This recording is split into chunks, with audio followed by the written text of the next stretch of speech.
가슴이 떨려와 자꾸 미안 네 앞에만 서면 난 너만 보면 이게 아닌데 내 맘은 그게 이런 게 아닌데। Good morning বন্ধুরা, welcome back to my channel. আমি মহানগরী কলকাতা থেকে তোমাদের বন্ধু সঞ্চিতা নিয়ে চলে এসেছি আমার ডেইলি ব্লগ চ্যানেল সঞ্চিতা সঞ্চয় নিয়ে। আশা করছি তোমরা দেশে ও দেশের বাইরে যে প্রান্ত থেকে আমার এই ভিডিওটা দেখছো সবাই ভালো আছো, সুস্থ আছো আর সাবধানেও আছো। আমরাও ভালো আছি। আজকে কিন্তু শনিবার, আর আমি কিন্তু দেখো সকালবেলা উঠে আগে বিছানাগুলো পরিষ্কার করে নিচ্ছি, কারণ সকালবেলায় ওর বাবা তো এসে গেছে আর সেই জন্য বিছানাটা পরিষ্কার করে নিচ্ছি। ওর বাবা কিন্তু বাজারে চলে গেছে, সেই জন্য আমি কি করলাম বলো তো, উঠে পড়েছি বলে সব কাজ করে নিয়ে আর বিছানাটাও আগে রেডি করে নিচ্ছি না, কারণ সকাল সকাল যদি একটু পরিষ্কার পরিচ্ছন্ন করে নেওয়া যায় তাহলে কিন্তু কাজগুলো অনেকটা তাড়াতাড়ি হয়ে যাবে। যেহেতু এতদিন আমরা একা ছিলাম, আমি আর আমার মেয়ে, সেই জন্য কিন্তু একটু গেতুমি করেই সমস্ত কাজ করছিলাম, একটু বেলার দিকে করে করছিলাম। কিন্তু ওর বাবা যেহেতু এসে গেছে অনেকগুলো কাজ কিন্তু আমার বেড়েও গেছে, কারণ তাকে চা করে দিতে হবে, সময় সব কিছু করতে হবে। তাই জন্য আমি সব ঘর দোর ভালো করে পরিষ্কার করে নিয়ে মুছে টুছে এবারে কিন্তু আমি সোজা চলে যাব এবার রান্নাঘরে, কারণ রান্নাঘরে আমার কাজ আছে, সেইগুলো আমি করব। সব দেখো ঘর দোর পরিষ্কার করে গুছিয়ে মুছে পরিষ্কার করে আমি কিন্তু একদম বেরিয়ে যাচ্ছি বাইরে। আর এই দেখো ওর বাবা কিন্তু বাজার করে নিয়ে চলে এসেছে আর আমাকে বলছে যে এবারে চা করার জন্য। যেহেতু চা খেয়ে বাজারে যায়নি সেহেতু বললো যে ঠিক আছে, আমি বাজারটা করে এনে দিয়েছি যখন, তুমি তাহলে এবার চা করো। এই যে চা বসিয়ে দিয়েছি দেখো, ওর বাবাকে কিন্তু এবারে চাটা দিয়ে দেবো। আর সকালবেলা দেখবে বাড়িতে যদি পুরুষ মানুষরা থাকে তারা চা খাবার জন্য একদম অস্থির করে। কতক্ষণ তুমি চায়ের প্লেটটা হাতে দেবে আর মুখে একগাল হাসি দেখবে তুমি চায়ের প্লেট দেওয়ার সঙ্গে সঙ্গে। তো চলো, এই যে মেয়ের দুধটাও গরম করে নিয়েছি আর আজকে একটুখানি টিফিনের জোগাড় করেছি। এই যে চিচিঙ্গে ভাজবো, চিচিঙ্গে ভাজা দিয়ে রুটি খেতে। তা বন্ধুরা জানো, এই চিচিঙ্গে ভাজা কাঁচা লঙ্কা আর কালো জিরে ফোড়ন দিয়ে যদি ভাজা হয় দেখবে খুব ভালো লাগে খেতে রুটি দিয়ে।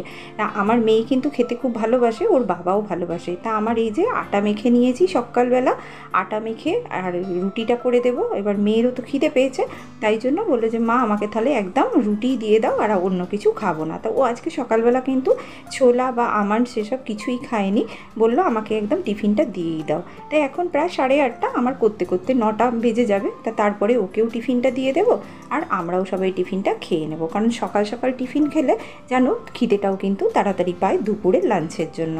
তাই এই যে আমি একদিকে চিচিঙ্গে ভাজা আর একদিকে কিন্তু রুটিটা করে নিচ্ছি, করে নিয়ে এবার ওকে খেতে দিয়ে দেবো রুটিটা, আর আমরাও অমনি টিফিনটা একসঙ্গে খেয়ে নেব। তো চলো বন্ধুরা, এতক্ষণ যে সমস্ত বন্ধু আমার সঙ্গে আছো এখনও ভিডিওটা আমার দেখছো তাদের তো অসংখ্য ধন্যবাদ। আর যে সমস্ত বন্ধুরা নতুন আজকে আমার ভিজিট করেছো আমার ভিডিওতে তাদের কিন্তু আমি ওয়েলকাম জানাচ্ছি। আর তোমরা আমার এই পরিবারে থেকে যেতে পারো একটা সাবস্ক্রাইবের মাধ্যমে।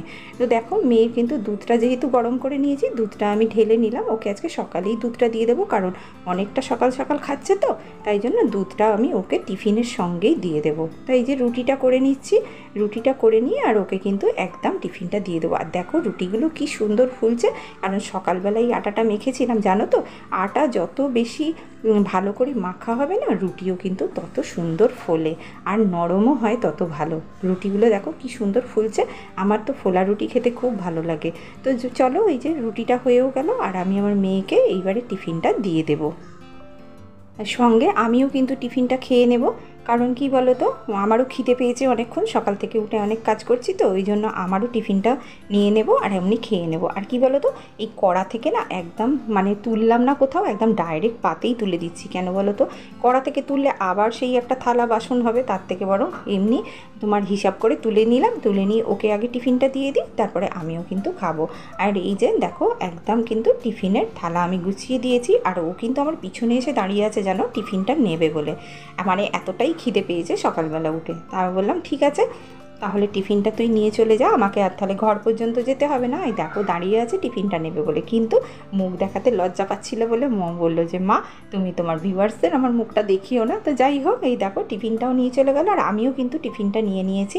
আর অমনি কাজ করতে করতে কিন্তু আমি একগাল করে খাচ্ছি আর বাকি কাজ করছি। তা আজকে যেন তো আদাটা শেষ হয়ে গেছে, অনেকটা আদা ছিল, তা কদিন ধরেই ফ্রিজে রাখা আছে গোটা আদা। তো আমি ভাবলাম আজকে ভালো করে আদাটাকে কিন্তু কুচিয়ে নিই। এইরকম করে কুচিয়ে আদা কেটে আর বাটলে না খুব তাড়াতাড়ি বাটা হয়ে যায় জানো, আর ভেতরে কিন্তু একটুও মানে গোটা গোটা থাকে না। তা আমি যখনই আদা বাটি তখনই এরকম করে কুচিয়ে নিই। ভাবলাম যে আদাটা তো কম আছে, তা আজকে একটুখানি যেন এঁচোড় তৈরি করব, সেই জন্য আদার একটু বেশি লাগবে, তাই জন্য আমি আদাটাকে ভালো করে বেটে নিচ্ছি। আর এই যে একসঙ্গেই বেটে নিচ্ছি মিক্সিতে, বেটে নিয়ে কিন্তু আমি একটা ডিবে করে ফ্রিজে তুলে দেবো। কেন জানো তো বন্ধুরা, আমি না আদাটা বেটে রাখি, সবসময় বেটে রাখার চেষ্টা করি ফ্রিজে, কারণ কি যখন তখন এটা ওটা রান্না করলে না তখন না হুট করে আর হয়তো অনেক সময় থাকে যে তখন না আর মশলা না করার সময় থাকে না, বা ইচ্ছাও করে না যে মিক্সিটা চালিয়ে মশলাটা করি। তাই জন্য আমি কি করি বলো তো, বেশি করে আদা বেটে রেখে দিই। আর সেই আদাটা কিন্তু আমার সব কাজে লেগে যায়, ডিমের তরকারি, মাংস, মানে তোমাদের যেরকম লাগে আমারও সেরকম লাগে। আর হুটহাট করে মাংস নিয়ে এলে দেখবে মাংসর জোগাড় করতে কিন্তু খুব কষ্ট হয় আর বিরক্তও লাগে তখন, কিন্তু খেতে ভালো লাগে। হলে কি হবে, তার তো জোগাড়গুলো থাকতে হবে বলো। তাই জন্য আমি একটা ডিবে করে কিন্তু অনেকটা আদা বেটে তুলে দিলাম।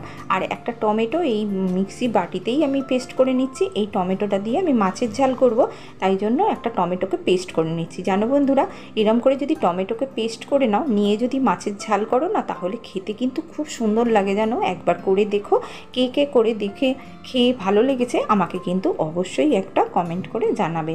তো দেখো আমি এঁচড়গুলোকে এরকম ছোট ছোট করে কেটে নিচ্ছি। আর কেটে নিয়ে এর গাটা কিন্তু কাটতে এতে সুবিধা হবে, কেন বলো তো, এরম যদি আমি পিস পিস করে সমান সমান করে কেটে নিই, এর পিঠটা ছাড়িয়ে নিয়ে কিন্তু এটা যদি আমি সুন্দর করে কাটি, তাহলে জানবে এটা একটুও হাতে আঠাও লাগবে না। এঁচোড়টা এনে কিন্তু আমি ফ্রিজে ঢুকিয়ে দিয়েছিলাম। আর বন্ধুরা, এটাও একটা তোমাদের টিপস দিচ্ছি, এঁচোড় যদি কিনে এনে তোমরা ফ্রিজে রেখে দাও, তাহলে দেখবে ওই আটাটা কিন্তু একদমই হাতে লাগে না, আটাটা কিন্তু পুরো শুকনো হয়ে যায় ফ্রিজের ওই ঠান্ডাতে জমে গিয়ে। তোমরা এটা করে দেখতে পারো, যে এই যে ফ্রিজে যদি তোমরা এঁচোড়টাকে ঢুকিয়ে দাও, তাহলে দেখবে যখন কাটবে তখন কিন্তু আটা একদমই মানে প্রথমের মতো বেশি বেরোবে না, অল্প অল্প আটা বেরোবে। তোমরা হাতে একটুখানি সর্ষের তেল মেখে নিলেই কিন্তু এটা সুন্দরভাবে কাটতে পারবে। তা আমি যখনই এঁচোড় নিয়ে আসি তখনই কিন্তু আমি ফ্রিজে ঢুকিয়ে দিই, যার কারণে আমার হাতে কিন্তু একদমই আঠা লাগে না, খুবই অল্প একটু তেল মেখে নিলেই কাজ হয়ে যায়।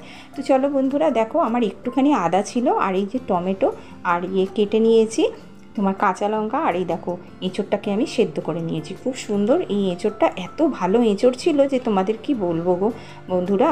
এই সিজনে আমি কিন্তু এই নিয়ে দুবার এঁচোড় খেলাম। তাই এই যে আলুটাও ভেজে নিচ্ছি। আর জানো তো, এখনের হলুদগুলোতে রং মেশানো থাকে নাকি কে জানে, জানি না, আমার না কড়াটায় এত হলুদ রং হয়ে গেছে যে আমি একটা তরকারি করে আর একটা তরকারি করব, তখন আর কড়াটা না তোমাদের দেখাতে আমার খুব লজ্জা লাগছে, কিন্তু আমি মাজতেও পাচ্ছি না, যেন আমার না ভীষণ হাত দুটোতে ব্যথা হয়েছে, ভালো করে আমি না চেপে মাজতেও পাচ্ছি না।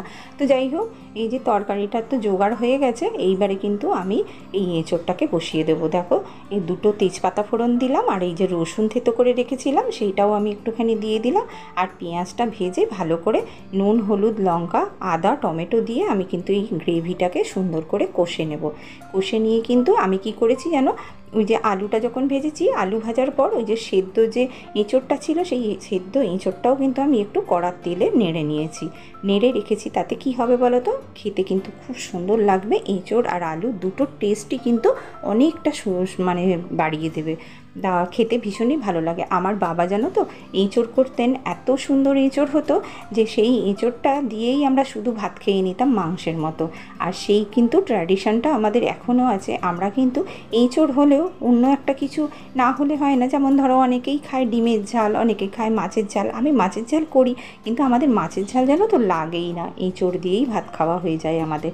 তো এই যে এঁচোড়টা আমি এবারে বসিয়ে দিচ্ছি, মশলাটা কষিয়ে, আর দিয়ে কিন্তু আমি এবারে জল ঢেলে দিয়ে এবারে অন্য কাজে যাব। তো চলো বন্ধুরা, এই যে দেখতে পাচ্ছ আমি এঁচোড়টা ভালো করে নেড়ে ছেড়ে বসিয়ে দিচ্ছি এবার গ্রেভিটা করে, আর তার সঙ্গে আমি কিন্তু সব মিশিয়ে দেবো। জানো বন্ধুরা, রান্নাটা কিন্তু আমাদের সংসারের একটা বড় কাজ। জানো, রান্নাটা যদি হয়ে যায় না, তাহলে জানবে সংসারের অর্ধেকের বেশি কাজ হয়ে গেল। আর তারপরে যদি আমরা ছোটোখাটো কাজগুলো সারা দিন ধরে করি তাহলেও কিন্তু গায়ে লাগে না যেন। তা আমি ভাবলাম যে রান্নাটাই তাহলে আগে করে নিই আর ভালো করে, তারপরে তো অনেক কাজ আছে। আর তার আরও একটা কারণ আছে, আমি সকাল সকাল রান্না কেন করে নিচ্ছি তাড়াতাড়ি করে, চলো তোমাদের আমি নিশ্চয়ই বলছি। দেখো ওর বাবা এতদিন বাইরে ছিল আর আমি কিন্তু বাড়ি ছেড়ে যেতে পারিনি, আর মেয়েরও পরীক্ষা চলছিল বলে। তা আজকে ভাবছি বিকেলবেলা একটু বাপের বাড়িতে যাব, কারণ অনেক দিন যাইনি। আর মা নেই বলে, মা হসপিটালে ভর্তি আছে বলে, তাই জন্য বাপের বাড়িতে অনেক দিন যাওয়া হয়নি। মনটাও খারাপ লাগছে, ওদের সবাইকে দেখাও হয়নি। আর ওখানে আমার ছোট বোনটা থাকে, বোনের ছেলেটা থাকে, ওরাও আসতে পারছে না বাড়ি ছেড়ে, তাই জন্য ওদের জন্য আমার ভীষণ মন খারাপ করছিল। তো দেখো ওর বাবা এর থেকে এসে কিন্তু আবার চান করতে যাবে বলে, ওর বাবা কিন্তু নিজের কাজ নিজে গুছিয়ে করতে খুব ভালোবাসে জানো। তাই জন্য বললো যে এখনও পর্যন্ত যখন জল আছে তাহলে আমি এগুলোকে ভালো করে ধুয়ে দিয়ে তারপরে আমি স্নানে চলে যাব। ওর বাবা কিন্তু সকাল সকাল স্নান করতে খুব পছন্দ করে। আর এই দেখো এতগুলো শশা নিয়ে এসেছে। তা আমি ভাবলাম শশাগুলোকে এমনি রাখবো না, একটা ডিবে করে সুন্দর করে গুছিয়ে আর শশাগুলো রাখি। এইরকম করে শশা রাখলে না বন্ধুরা জানো তো অনেক দিন ভালো থাকে শশাগুলো। আর যেহেতু এয়ারটাইট এই কন্টেনারগুলো, সেই জন্য কিন্তু এর ভেতরে একটুও জল বসে না বা পচেও যায় না। আর এই দেখো আমি কিন্তু মাছের ঝালটাও করে নিয়েছি, সেটা কিন্তু তোমাদের দেখালাম না। এই দেখো এবারে দুপুরবেলা খাওয়া দাওয়ার পর আমরা কিন্তু বেরিয়ে পড়েছি, 3টে সাড়ে 3টে নাগাদ আমরা বেরিয়ে পড়েছি। আমি এবার বাপের বাড়িতে যাচ্ছি। তা বাপের বাড়িতে যাব যখন, তখন আর অটোতে করে গেলাম না, বললাম যে তাহলে ট্রেনে করেই চলে যাই, কারণ তাড়াতাড়ি যাওয়াও হবে আর ট্রেনের টাইমটাও বেশ ভালো আছে, সেই জন্য ট্রেনে করে চলে গেলাম। ট্রেনেও যাওয়া যায় আবার বাসেও যাওয়া যায়, তা বেশিক্ষণ তো সময় লাগে না। আর এই দেখো ওখানে এসেছি, আর এই যে বোনের ছেলেটাও দিদিভাইকে দেখে কি আনন্দ হচ্ছে যে তোমায় কি বলবো। এই দেখো না কোলে উঠে পড়েছে, উঠে পড়ে এবারে দুষ্টুমি করছে। ওর তো দুষ্টুমির সীমা নেই, আর ওরা আমাকে এত ভালোবাসে আমাদের যে কি বলবো। ওরা যে সমস্ত বন্ধুরা আমাকে তোমরা কমেন্ট করেছো তারা হলে Joyshree blogs, my fortune story, Bidisha house kitchen, Soma Ganguly, Sourav FF gamer, Bengali blog with Manjushree আর জয় ইন লাভ। তো বন্ধুরা তোমাদের অসংখ্য ধন্যবাদ আমার ভিডিওটা দেখার জন্য আর আমাকে কমেন্ট করার জন্য। আর আজকে যে সমস্ত বন্ধুরা আমার এই ভিডিওটা দেখছো তারা অবশ্যই যাওয়ার সময় একটা লাইক, কমেন্ট ও নতুন বন্ধুরা সাবস্ক্রাইব করে দিয়ে যেও, তাহলে খুবই ভালো লাগবে। আর দেখো এতটুকু ছোট বাচ্চাকে কি সুন্দর শিক্ষা দিয়েছে ওর মা।